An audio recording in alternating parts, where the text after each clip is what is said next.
आप देख रहे हैं राजधानी हलचल न्यूज। आपके साथ में हूं वैशाली। आइए नजर डालते हैं आज की खबरों की ओर। मध्य प्रदेश में अधिकारियों और सत्ताधारी नेताओं की अभद्रता आम नागरिकों के साथ साथ अब पत्रकार पर भी दिखाई देने लगी है। भ्रष्ट तंत्र के चलते आज सूबे के मुखिया डॉक्टर मोहन यादव की जनहितैषी मंशा को ठेंगा दिखाते हुए अब यह अधिकारी चौथे स्तंभ कहे जाने वाले पत्रकारों को कुत्ता की पदवी से नवाज रहे हैं। सरकारी खजानों को लूट लूट कर अपनी झोली भरने वाले इन भ्रष्ट अधिकारियों में अब ना तो जिला प्रशासन में बैठे मुखिया का भय है और ना ही इन्हें नेता मंत्रियों का कोई डर है। इसकी वजह से यह अपनी मर्यादाओं को भी भूल गए हैं। ऐसा ही एक मामला पद की गरिमा के खिलाफ कृत्य करने का निवाड़ी जिले के पृथ्वीपुर से आया है, जहां वर्षों से बीईओ की कुर्सी पर जमे विकासखंड शिक्षा अधिकारी एनसी तिवारी द्वारा एक पत्रकार से अभद्र भाषा का प्रयोग करते हुए फोन कॉलिंग में सुनाई दे रहा है। यह रिकॉर्डिंग सोशल मीडिया पर भी जमकर वायरल हो रही है। उन्होंने एक प्रतिष्ठित पेपर के पत्रकार दिनेश अहिरवार समेत जिले के सभी पत्रकारों को कुत्ता कहा है। इस कृत्य के बाद निवाड़ी जिले के पत्रकारों में बीईओ के खिलाफ जमकर गुस्सा देखा जा रहा है। इसके खिलाफ जिले के दर्जनों पत्रकारों ने कलेक्टर अरुण कुमार विश्वकर्मा का घेराव किया और बीईओ के खिलाफ सख्त कार्रवाई की मांग करते हुए तत्काल प्रभाव से पद से हटाने की मांग की है। कलेक्टर श्री विश्वकर्मा ने पत्रकारों को आश्वासित किया है कि अभद्र भाषा बोलने वाले अधिकारी के खिलाफ तत्काल कार्रवाई की जाएगी। दोषी को किसी भी कीमत पर बख्शा नहीं जाएगा, चाहे वह कोई भी हो। उल्लेखनीय है कि पत्रकार दिनेश अहिरवार भोपाल से प्रकाशित दैनिक राजधानी हलचल समाचार पत्र के जिला संवाददाता हैं। वह कई अन्य प्रतिष्ठित समाचारों पत्रों में भी काम कर चुके हैं। सच के रूप में लाते हैं जो जनता के हित में होती है, जो समाज के हित में। लेकिन अगर कोई अधिकारी और इस स्तर से बात करता है तो ये तो बड़ी दुखदाई बात है। और इसके लिए हम भी माननीय कलेक्टर साहब से और अपनी सरकार के ऊपर हम भी इस बात को अगर बोलेंगे कि अगर कोई अधिकारी इस तरीके की भाषा किसी सम्मानीय पत्रकार के लिए बोलता है तो ये किसी भी स्तर पर स्वीकार नहीं है और उनके खिलाफ सख्त कार्रवाई। अच्छा, अभी आपका नाम क्या है? मेरा नाम अखिलेश अयाची है, जिलाध्यक्ष हूँ भारतीय जनता पार्टी में। सर, हम सभी लोग ज्ञापन देने के लिए आए कलेक्टर को। और आपको अच्छा, दिया, जिला हम सरकार को आपके दिया। साथ हैं जी और किसी भी तरीके से ज़रूरत पड़ेगी तो हम भी आपके साथ खड़े हैं। जी। और ये किसी भी स्तर पर स्वीकार नहीं है। कोई भी व्यक्ति, चाहे वो सामाजिक हो, चाहे वो अधिकारी हो, चाहे वो राजनीतिक हो, समाज में हर व्यक्ति का सम्मान है। समाज में काम करने वाले, क्योंकि ये सारे लोग जितने होते हैं जो अपना काम करते हैं समाज में, वो सब महत्वपूर्ण है। अगर किसी के खिलाफ कोई अगर इस तरीके की अभद्र भाषा का उपयोग करता है, प्रयोग करता है, तो ये दंडात्मक कार्रवाई होनी चाहिए ऐसे लोगों की। भाई साहब, ये भी है, ओरछा में आए दिन चोरी का बिजनेस चल रहा है। इससे भी हमने एसपी साहब से भी बात की, नहीं, कलेक्टर चोरी का साहब से भी। बिजनेस नहीं होता है। तो बिजनेस ही चल रहा चोर था, रोज तो, में गाड़ी उठ हाँ, रही है। चोर चोर है, लेकिन आए निश्चित दिन रूप से पिछले 2 महीना ये 15-20 घटनाएं गाड़ी जो है, मैं भी वहीं का निवासी हूँ तो मैं भी ये देख रहा हूँ, सुन रहा हूँ वहाँ। और ये घटनाएं भी निश्चित रूप से चिंता का विषय है। और इसके लिए मैं माननीय पुलिस अधीक्षक महोदय से भी बात करूंगा।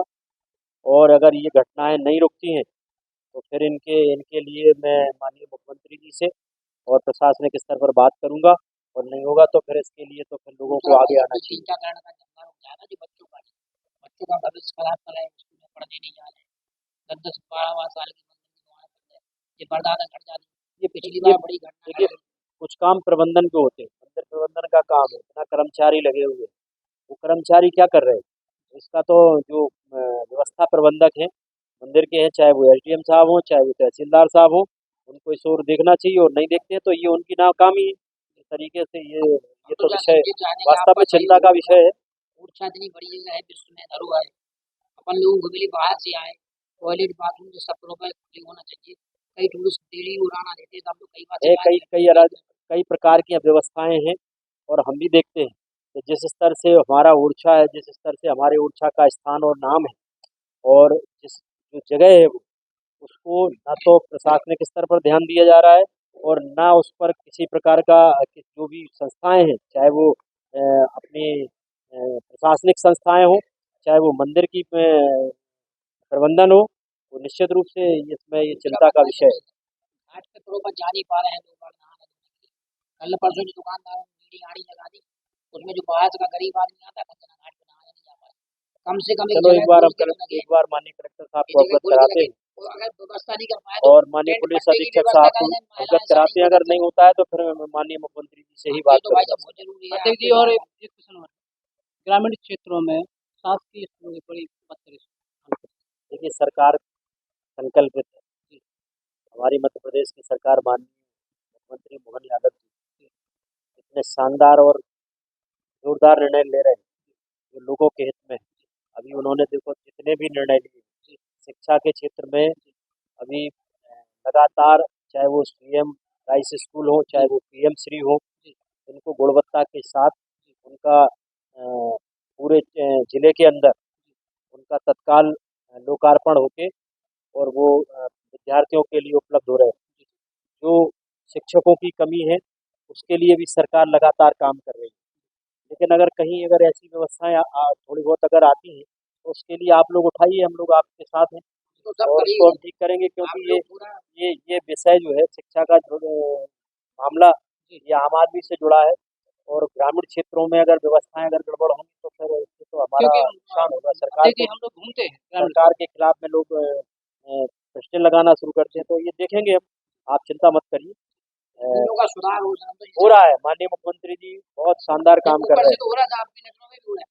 और ऊपर ग्राउंड पे टीचर्स नहीं ले रहे, अधिकारी कर्मचारी वो पानी व्यवस्थाएं आप किसान भवन में आप पूछा चाहिए, किसान भवन में जाएगा थोड़ा सा पानी बच जाएगा, पानी में तालाब भरा है।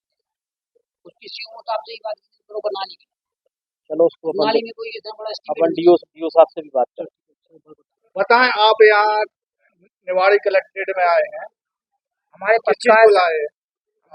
पत्रकार संघ के एक मित्र हैं हमारे दिनेश रवाय हैं, वहाँ चंदपुरा से हैं और वो ग्रामीण का खबर लगाते हैं, शिक्षा के स्तरों पे ज़्यादा ध्यान देते हैं कहाँ क्या चल रहा है। इसी तरह से 15 अगस्त का शुभ संदेश लेने के लिए वो एक स्कूल में पहुँच गए तो वहाँ प्राचार्य से मुलाकात हुई। प्राचार्य जी ने अपने बीओ साहब से फोन लगाया और बीओ साहब ने उनको अभद्रता का जो पर्चा दिया है वो ऐसी शोभनीय बातें दोहराने के योग्य नहीं है। हम उनको समझते नहीं कि बीओ साहब कैसे बन गए, ये तो राम राजा जाने। लेकिन कुत्ता किसी को कहना, आपको शुभ संदेश देना है नहीं देना है वो अलग बात है, लेकिन किसी के बारे में गलत बोलना ये लीगल बात नहीं है।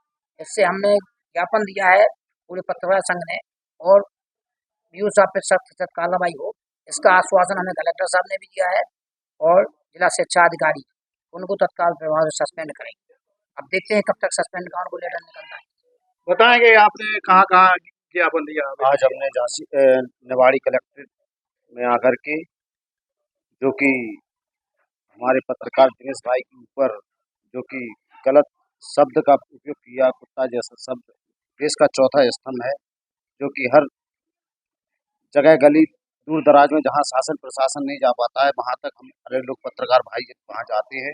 अगर ऐसे अपशब्द कहीं अधिकारी लोग अगर इस तरीके से बोलेंगे तो ये बड़ा ही निंदनीय है और इसके लिए हम लोग धरातल पे अगर जो कार्रवाई माननीय कलेक्टर साहब ने और एसपी साहब ने कार्रवाई के लिए आश्वासन दिया, अगर ये कलेक्टर कार्रवाई नहीं होती है तो हम लोग धरातल पर आकर के आंदोलन के रूप में कोई बड़ा कदम उठाने का बाध्य होंगे। मैं डॉक्टर सुभाष रायकवार, झांसी उड़ीसा निवाड़ी। नाम पूछो। अध्यक्ष जी क्या नाम है आपका? भगत सिंह परिवार नाम है मेरा। मैं जिला अध्यक्ष हूँ आयोजना परिवार संगठन से। अच्छा, आप जो कलेक्ट्रेट आए हैं क्या मुद्दा लेकर आए? मुद्दा ये है कि हमारे दिनेश अग्रवाल जी पत्रकार, उनके साथ शिक्षा अधिकारी है एनसी तिवारी जी, उन्होंने कुत्ता शब्द का प्रयोग किया है। उनके लिए नहीं, ये सभी भारतवर्ष के जितने भी पत्रकार हैं सभी के लिए सब किया है। तो इसलिए हम लोग आए थे आवेदन देने के लिए कलेक्टर साहब को कि इस पर कड़ी से कड़ी कार्रवाई की जाए और उसको तुरंत सस्पेंड किया जाए। जब अधिकारी ऐसा है तो वो बच्चों को क्या सीखे। और हम लोग